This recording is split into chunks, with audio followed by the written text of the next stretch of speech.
Professor of Art History. So on behalf of everyone here, congratulations to Tiffany on her new appointment to UCLA. Woo! And that comes on the heels of a Getty Fellowship that she also completed in LA over the last, has it been a year or 9 months, over the last year. So a lot of work has been happening for her in LA. And last week, she was awarded the Director's Essay Prize from the National Portrait Gallery. Y'all are so silly. So we're very proud and very honored to have this opportunity, Tiffany, to work with you. So thank you for all of your contributions. I'm not going to say anything else. I'll let you take off. Thank you. Thank you so much. Yes, thank you so much, Leslie, for that introduction, and thank you all for being here, and for all of you who are live streaming, thank you for joining us.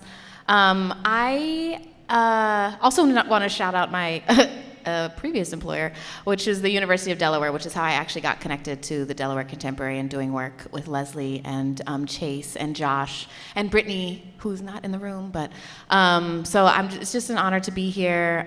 We've been here all week installing in the trenches together, so it's really a feat for the exhibitions to be open, and more importantly to have our guest artist for the Platform Gallery Series 5 here with us, who flew in from Los Angeles this morning by way of Cape Town, and he'll talk about that in a second.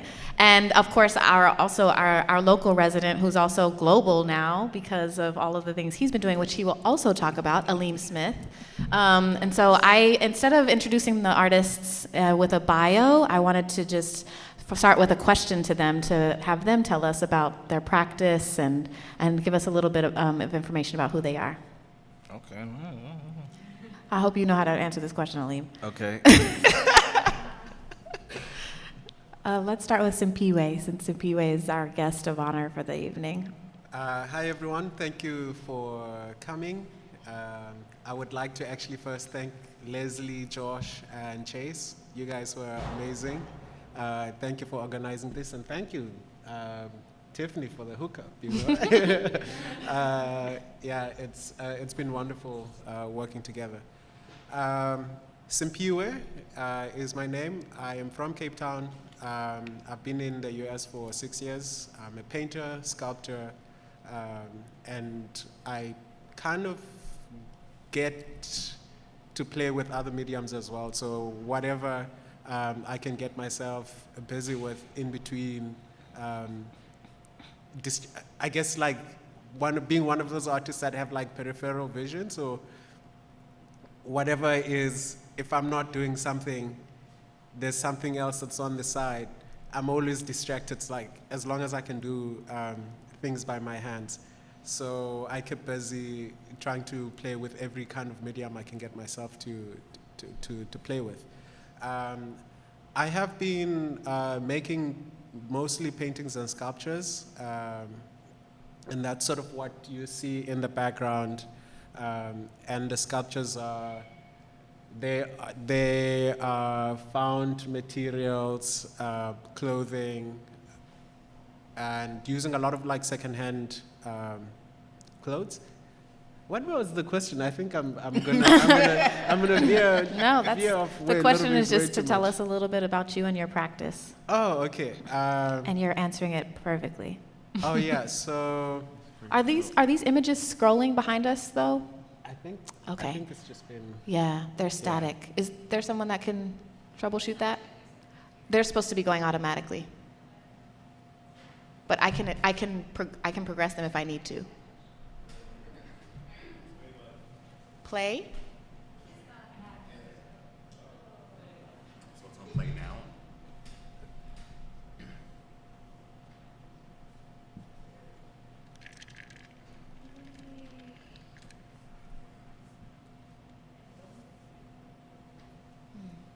You can keep.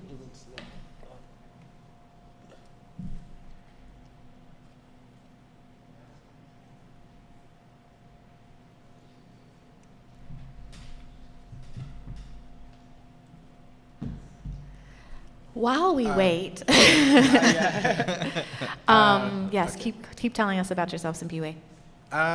So yeah, I have been able to practice making art full time, and it's been such a blessing to be able to do that as an immigrant in the U.S. And it's not so easy to be making the work that we do, but to have this beautiful support means so much. So we can continue playing within our fantasy spaces and share with everyone.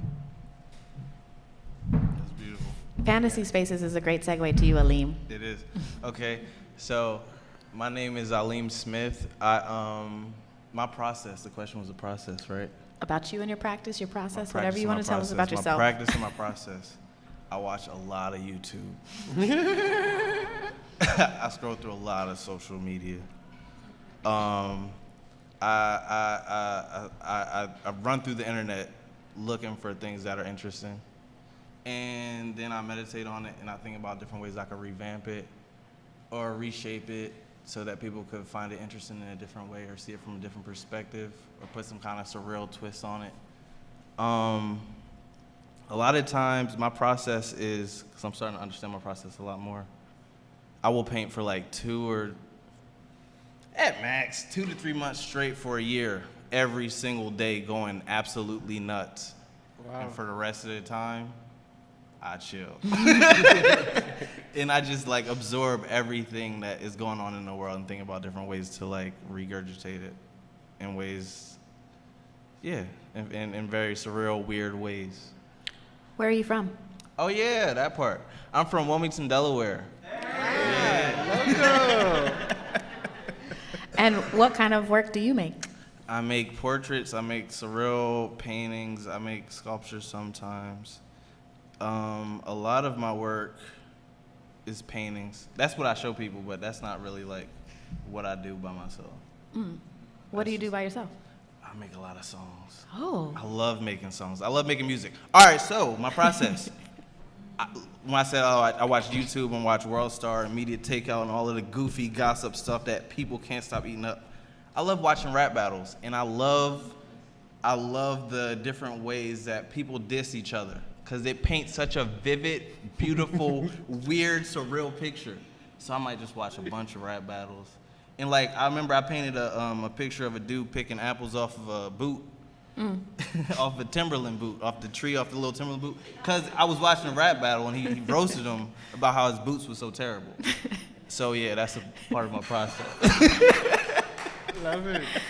And what major thing happened to you this year? Okay. I know which one, but the one you Major think, thing the that one I'm happened thinking to about. me this year, I got to make the artwork for Atlanta. Yes. Crazy. Crazy beautiful. And Crazy. his portraits are up all over everywhere. Billboards, buses, every Everywhere. city in the U.S. I mean, and so he's Wilmington born and bred and blowing up everywhere. So we're really lucky to have him here tonight. And we're going to come back to this question of surrealism, because that's actually something that connects both of you and why I wanted you all to be in touch. And I should say something about Simpiwe's work on the facade of the building is the way that I conceived it with the exhibition cycle thematically around the issue of play.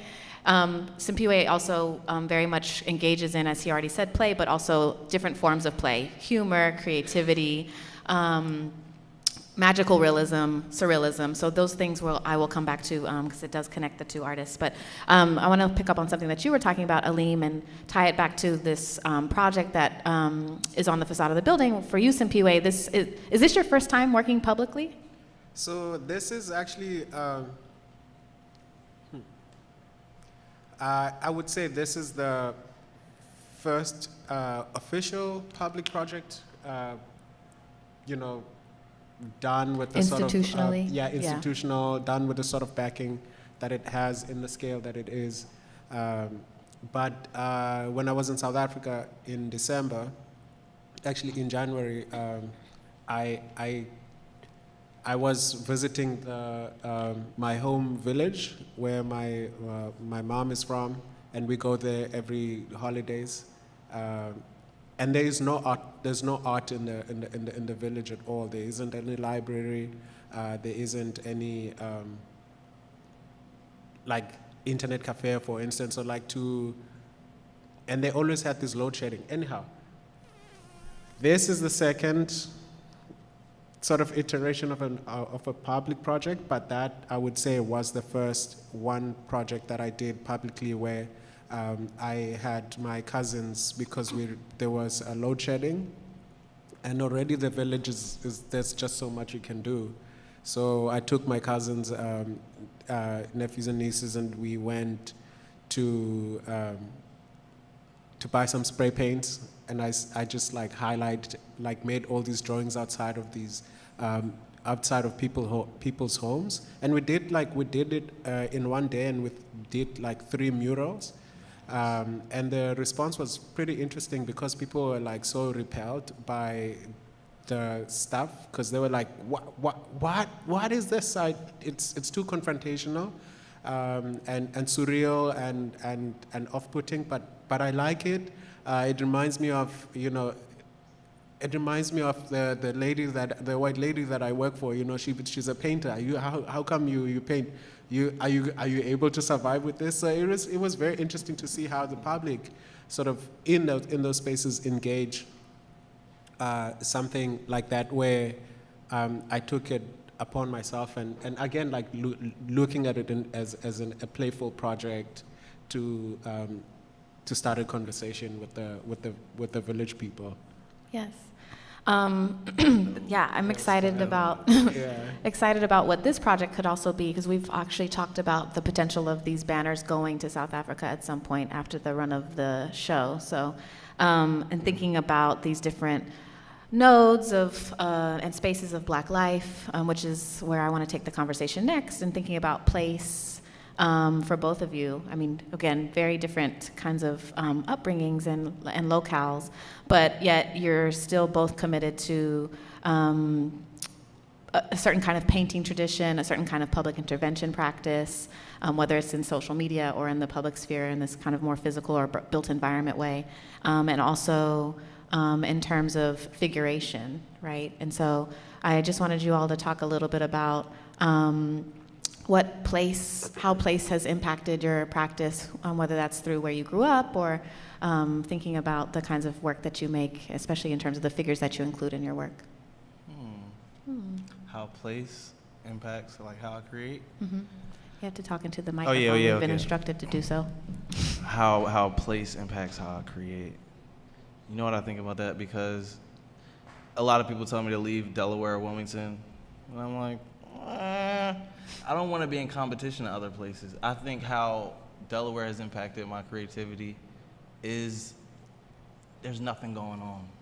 It's like a blank canvas. I can go to the park and I'm just chilling. I'm just thinking like, what could I make here? It closes at like 7 o'clock. There's nothing to do.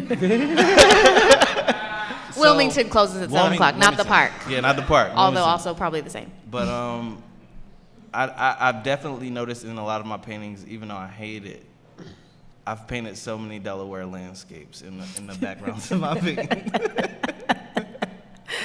Yeah. So I think that's how it has impacted me a lot. I feel like that is like the landscapes. All of the landscapes are kind of incorporated into my artwork, even though I don't want it to be. Right. I know, you're like, I really want to get away from this, and yet it's here. It's all ever present. And I'm so glad that you brought up the thing of landscapes, because something that is present in your work too, Simpiwe, is landscapes. And if you haven't seen the 3 banners on the facade of the building, one is in the back toward the train station, one is when you first walk in that's covered by a food truck.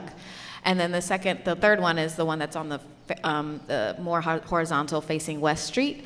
And you'll see a river motif that flows through 2 of the 3, but also this kind of color palette that repeats, that also accents some of the work that's in the gallery, in the Beaverham Gallery, where Play More, Work Less, the show that I also curated, is also up. And so I was hoping you could talk a little bit too about landscape, place, and how that impacts your practice, especially being, as you said, an immigrant working in the U.S. So I would say, making figurative work, having to deal with creating characters. So I look at my practice as in I'm imagining a universe. One of the things I didn't want to do after I finished art school was I didn't want to make work that was responding to the headlines or directly to things that are happening outside, like reactionary in a way. But I wanted it to have like this space of wonder, to provide something that is almost timeless or makes you question exactly what it is that you are supposed to be getting out of the picture, if anything at all. Or you are drawn with color, but then you are also repulsed by it, like, what is this guy trying to say? So I always juxtapose my imagined characters in landscape, and I think about landscape in relation to South African politics, land politics, because it's one of the countries where, I mean, I guess the U.S. I could look at it in the same way, where black people were forcibly removed in prime lands by the apartheid government, and land remains now like a contested issue for reclamation to be returned back. So when I imagine my characters, I imagine them existing outside of the spaces that were forced into, townships, confined spaces, and I imagine them in these open landscapes, beautiful and lushy sometimes, and they sort of wander and explore in these landscapes, and they're mostly imagined. But also I work in LA, and I've been trying to find ways to see how LA landscape can sort of, come in some ways. So LA culture is great because you do a lot of hiking over there, and I've just been like sort of absorbing and taking pictures and see when I come back to the studio, how that land can, and not the city so much, but just the land itself, what it can provide. And I think the land is a sacred space for bodies to play and be and wander and explore, and eventually die and be buried and be decomposed and become part of it themselves too. Awesome. So I have one last question because we're moving very quickly. Are we doing Q&A afterwards? Yeah. Okay. Yes, we are doing Q&A afterwards. Okay, great. I wanted to ask about, I guess it's a two-part question. One specifically about how blackness figures into your work at all, if at all, especially coming from the different contexts that you're coming from, Aleem and Simpiwe. Actually, I'll ask that question first, and then I'll end with the question about surrealism. How blackness gets into my... Dang. All right. I mean, question, sorry? It's a great question. How blackness figures into your work, if at all. That's a great question. I wanna... that sounds crazy. Go for it. All right, so... Speak your truth, my man. I know that black is an idea, but it's... You ever seen Spider-Man? Where when he turns into Venom and like the costume, like the black goo takes over him? Mm-hmm. I feel like no matter what I do, the blackness is gonna be in the art. Like it don't even, it's so a part of me that it's just gonna be, it don't matter what I'm painting. I could paint Will Ferrell. The blackness is gonna be in. So it's just there. It's just there. Yeah, I mean that sort of summarizes the. Both of y'all have black goo. Okay, got it. But I would, let's see. Flip now. So nothing is coming up in my head either. That's it. It's in there. Maybe. Okay. Yeah. So this is I asked that question first because I also want to talk a little bit about surrealism and magical realism, two kinds of art movements or aesthetic concepts that don't often figure Black people in them, and often in art history, as an art historian, non-Black makers are typically the ones who get thought of as these kind of creative geniuses, and the definition of avant-garde in the way that the history gets written, right, and the stories that get written about the artworks that people make. I mean, Simpiwe and I were at the Philadelphia Museum of Art earlier, and there were I don't think there were any people of color like in terms of artists that were included in the Surrealist Gallery. Or not in the Surrealist Gallery. Yeah. They did do an interesting job of inserting Aaron Douglas and William H. Johnson actually into the Cubism Gallery, which I was like, oh, I didn't even know Aaron Douglas made Cubist work, which I was very happy to see. Either way, the point of the story is that Surrealism or histories of Surrealism often leave Black makers out of that, and in fact, Surrealism wouldn't exist without Black makers, not only because makers on the continent were, in fact, the quote-unquote influence or inspiration for a lot of images and forms that were appropriated by non-Black makers, and particularly those living in Europe that are again kind of coined as the progenitors of Surrealism.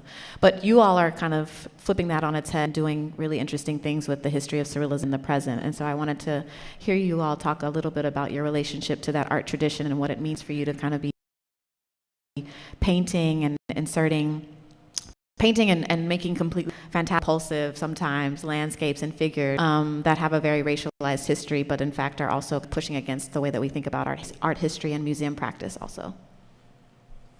You want to go for it? Go first. Last heavy question. And then we'll open the floor to Q&A. I might talk for a little bit longer. It's all right. Yeah. Flip, that question is already, it already slipped my mind. So for the work, for me, the work that I do is, I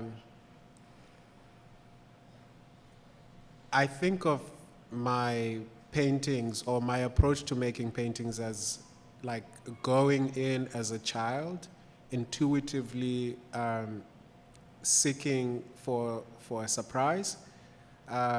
So most of the time, like, I won't even make drawings preparing a painting, but I'll have like this desire to make something that feels like something, I don't know. It's not like I work from like dreams or looking at certain rituals from home, but the space to imagine is sort of something that I strive for. So I answer to the impulse that say, if I want to make a portrait of something in this size, then I go and investigate and find out what it is about that portrait that wants to come out, and when it's there, it's always a surprise. So for me, I always look at, I think about Surrealism as not as a conscious thing, but as a resistance to represent things as they are, and then to provide an alternative imagery not sophisticate, but like to kind of twist things in their head, to make people sort of be okay with looking at something and not understand what it is about, and they can imagine as well and feel included or somehow feel, and it's not conscious either. And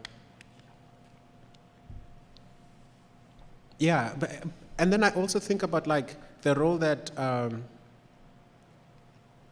trauma plays. So if I think about, for a long time, because of having grown up in the hood, where I was surrounded by a lot of people that were mentally ill as a child, and seeing a lot of violence, seeing a lot of beauty around.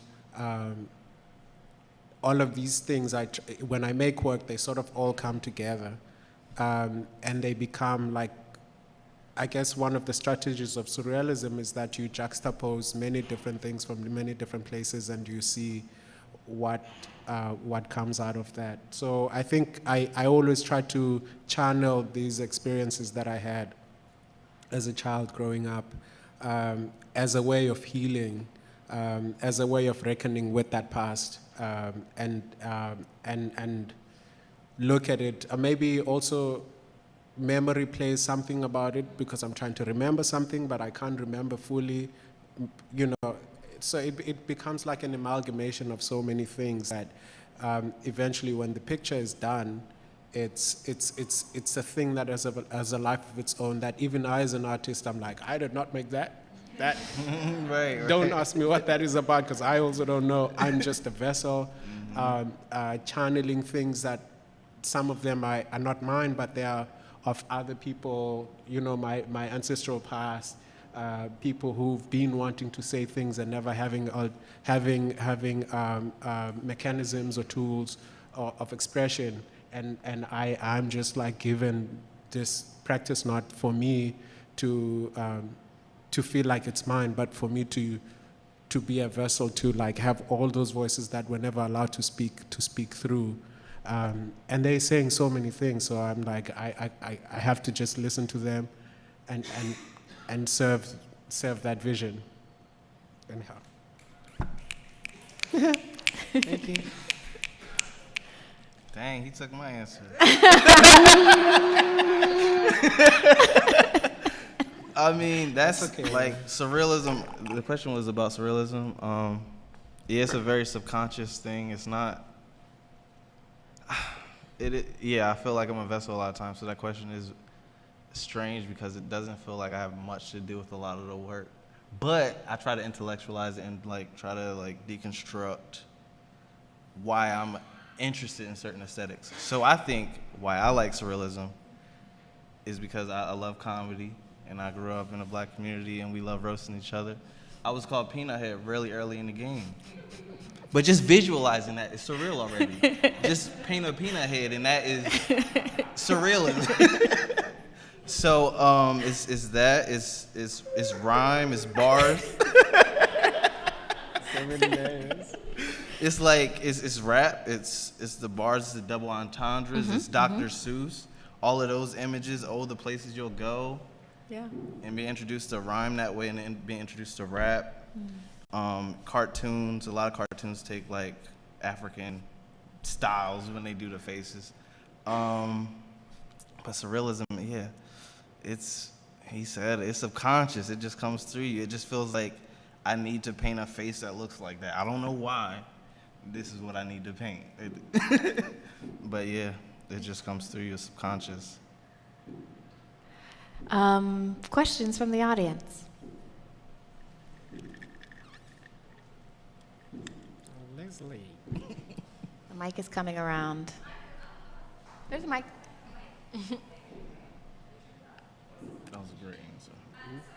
I wondered, Zipiwe, if you don't mind giving a little bit more. I know that you said a lot of it just evolves from your process, but I'm, sitting here looking at the imagery behind where so much of it is three-dimensional, and I'm just curious as to a little bit more into the process. Is the three-dimensional the beginning of the project, or do you work on the painting first and then or is it all kind of evolve at the same time, simultaneously? So I would say for these paintings, so how I even started working like this was because I studied sculpture, and then in the sculpture department, I was just painting all the time. So like my lecturers were always like, dude, you're in the sculpture department, why is your studio full of paint? You could be with the other painters over there. So then, as a way of trying to bring sculpture into painting, I sort of brought some clothes and started hanging them onto the paintings that I was already making in the studio. That's dope. And they provided this play between sculpture and painting, which is something that I wanted to marry together, like where the sculptures themselves carry the paintings in their bags, almost, or they sort of look like they're walking out of the canvases. They're presenting a slightly visceralness, like experience in them. But I tend to hang the clothing items first onto the canvas, and then I paint around it. So the paint also glues it binds when it dries, it binds the clothes into, or whatever I'm collaging, it binds them into the canvas. And I try to make the guys shorter so that there is a relationship to children, and the adults sort of see down, they look down slightly on these characters, but the children are sort of like in this, they feel like there's an engagement to, and I think of that in relation to me as a child, like always imagining ghosts, I guess, or tikoloshes as we'd call them. So yeah, and those are mostly found clothes. I source them from Goodwill. I don't wash them, so I like how they smell. I think about the people that used to wear them before. So it's a way of like maybe even bringing them, giving them a second life. So they sort of become like spirits in a way. Any other questions? Yes.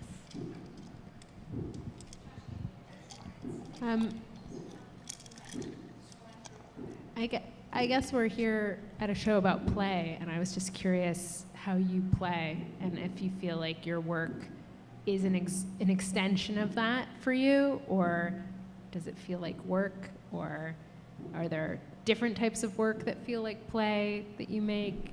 You know, do you have different parts of your practice that feel more like that? Just curious. The only part that is fun is coming up with the idea. Everything after that is like misery. Until I finish it, like I come up with the idea, I'm excited, I'm hitting up Chiffon, I'm hitting my friends like, yo, you think this is fire? Should I paint this? Is this fire? This is a good idea. And they're like, all right, yeah, you should paint that. Then I start painting it. I'm like, this is not what I thought it was gonna be. For like 3 days, then I finish it, and I'm like, it's all right. It's not fun. The fun part is making myself sit down. Like, I get rewarded out of making myself just sit down and just go through the process. I hate the process. I wish I could just link my brain up to a printer that would just print the pictures out. It's not fun at all. 3D painting. But the ideas are fun. 3D painting, yeah, 3D painting. But yeah, the ideas are what keep me going. The actual practice is like, it's terrible because I'm just critiquing myself the whole time about making the perfect image. Because art isn't like music. Like with music, y'all could all put y'all hands over your ears and I could play a song right now and y'all could still hear it. With art, you gotta like capture somebody's attention for more than like 10 seconds. So I'm about to paint for 30 hours in hopes that I capture your attention for 30, 60 seconds. So it's like grueling. Because you don't know if it's gonna work until it works. Yes, it's grueling, but I do it. I don't know why I do it. It's the ancestors. It ain't got nothing to do with me. Yeah, channeling. I'm a vessel for, it comes through me, so I gotta do it. It ain't got nothing to do with me though. Yeah, for me, play is, I think I associate just the act of making art as purely just play, that I just struggle to take myself seriously. You know, I'm like, this is too playful. Like, why are people thinking that this thing is so serious? You know, I'm like, this is funny. Like, this, like, why? How am I getting away with all of this stuff?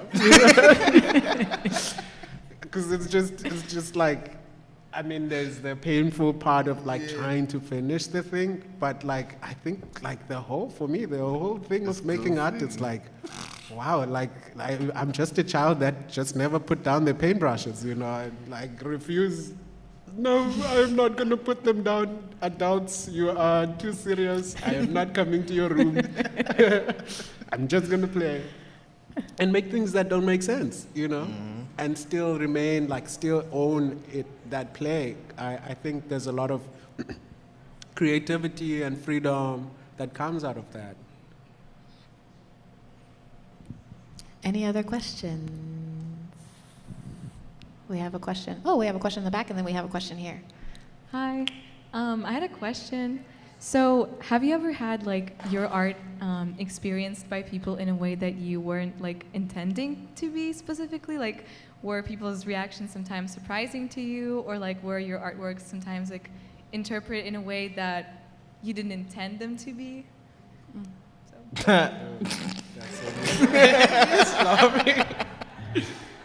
Oh, totally.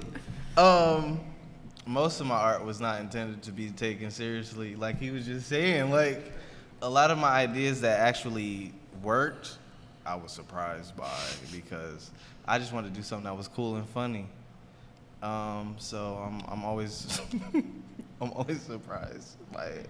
But what was the question? I completely forgot. This drink has actually worked. Whoever made the special, it works. It works. What was the question again? About the reception of your work. Has Oh, it the ever been reception. received in surprising ways or misinterpreted? No, but you know what? Because like what we're talking about, as an artist, you know that you don't have any idea about what you're creating most of the time. You're just creating something. So a lot of times, I'm super impressed by what people take from it. Yeah. It's like, oh, that's what it meant to you? Maybe that's what it means. I don't. Like, if you say so. If Sounds you say good so, to that's me. exactly what it is. Yeah, I'm just surprised that people enjoy it. I think a lot of times. Because. Do you have anything else to add, Simpiwe? I know you've talked a lot about the people being repulsed or not knowing exactly what's happening in front of them when they see your work. Okay, so coming from South Africa, or Africa, The whole in place. that country, coming from that big country,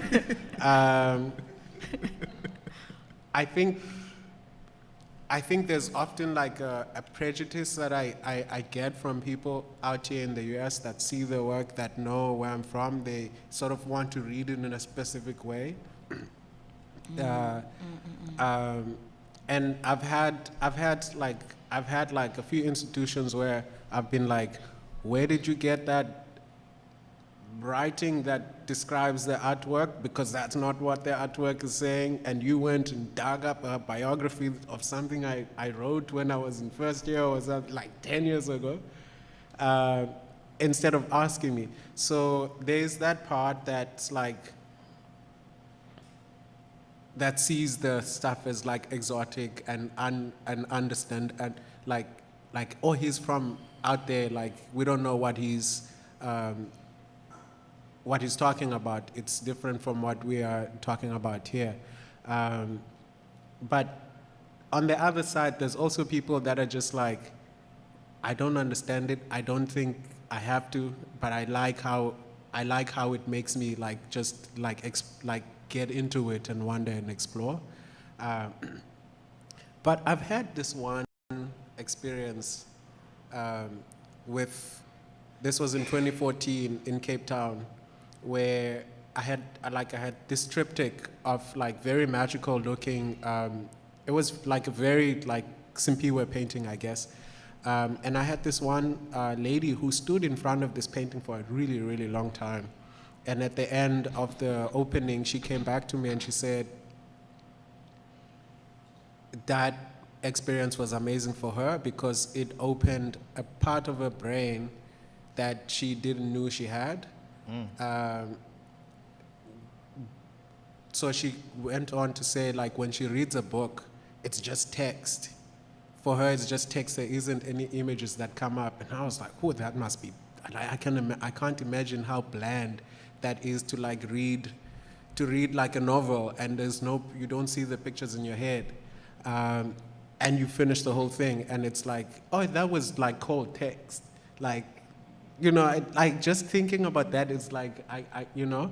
So when she stood in front of this painting, like her brain was able to like wire some things about her mind. She could like access that space to wonder that she doesn't get when she reads a book, for instance. And I was like, okay, that's some powerful stuff. Like, I don't know.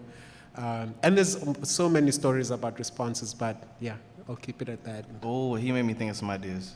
As far as responses, like vending artwork, because I might just pop up in Miami or Florida, or just go anywhere and just post up on the sidewalk. Something about responses. Some of my abstract portraits, I noticed that, like, in general, people like the artwork, but black people will see it, because it's abstract portraits of, like, famous people, but you only know if you know the people. If you don't know the people, it's just a weird portrait, but it looks cool. So about reactions, black people will see my artwork sometimes when I'm vending and be like, oh, that's Busta Rhymes. Oh, that's Poetic Justice. Oh. But white people might see it and they might not know the people, but they respect the art and they're like, this is a cool portrait. Reminds me of Francis Bacon. Like, so that's something interesting about reactions. I love that part. Like that it's like a hidden thing. Some people know, some people don't know. I love that part. I love it. We have one last question here in this row. Can we get the mic here? I wanted to ask, what were some of the things about being at, like, what was the most important thing that you learned being at school, and what did you have to unlearn from private institution? This is a great question. Aleem is going to have a lot to say about this. I decidedly did not include a question about school and like training, but I'm so glad that we're talking about this. So yes. All right, so I went to Cab Calloway. What'd you say? What's the question? What did you learn from school and or private institutions, or better, I mean, I'll also rephrase it and ask, how do you think about your relationship to institutions, whether that's through your training or through exhibition or through selling your work, things like that? Institutions suck. Go ahead, you went to Cab Calloway, go ahead. I went to Cab Calloway School of the Arts from 6th grade to 12th grade. You had to apply to get into school and be accepted. It was like 10 black kids out of like thousands of other cultures. I love the school experience because it made such a rebellious artist, which is what they tell you every artist, like in art history class, every artist they tell you about is rebellious. But they want you to follow the rules.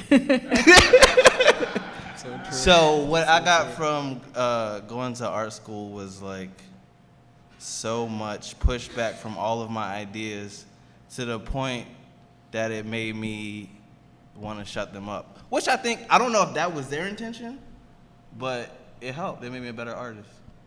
Like, it made me firm in my voice. Like, I don't care what you think about anything. So, yeah. Real quick, just to speak to part 2 of the question also, does that speak to what did you have to unlearn from the institutions? Unlearning all of those critiques. Those critiques are vicious. I'm still working on unlearning caring about what people think. I'm so adjusted to create with people's eyes in mind. I have to fight myself to not care about that as much as I can. But it's in me because I went to art school. Like, it's in me, but I fight against that all the time. Yeah, so I think artists, we like also refuse to be told what to do just in general. Like, we just don't like authority, like we don't deal very well. So like the deviantness, I think always makes for like an interesting student, and then you leave school, you either quit or you stay through it.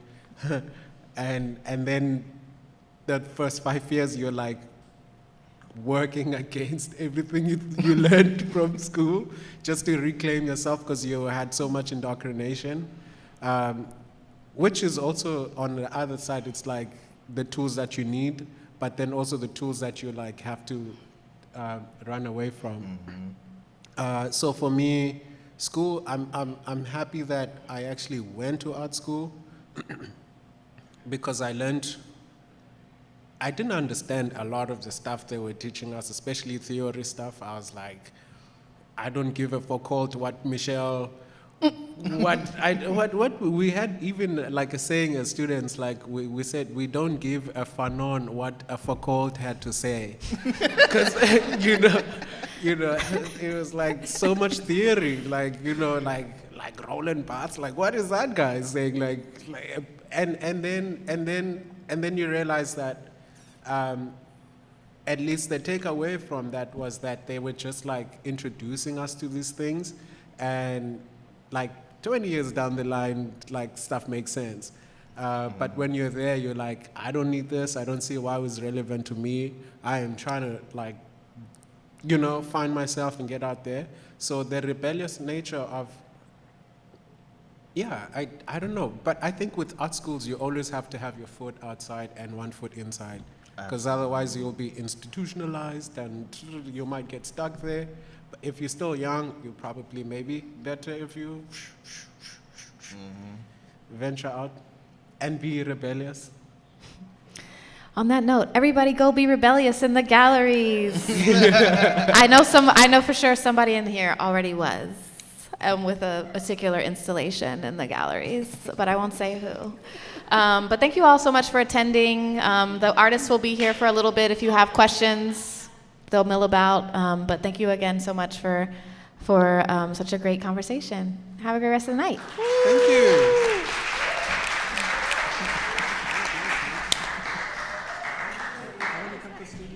Absolutely, man. How long you gonna be here? I'm gonna be in DC tomorrow. Oh, you're out. Fuck. That's cool. That's cool. Where is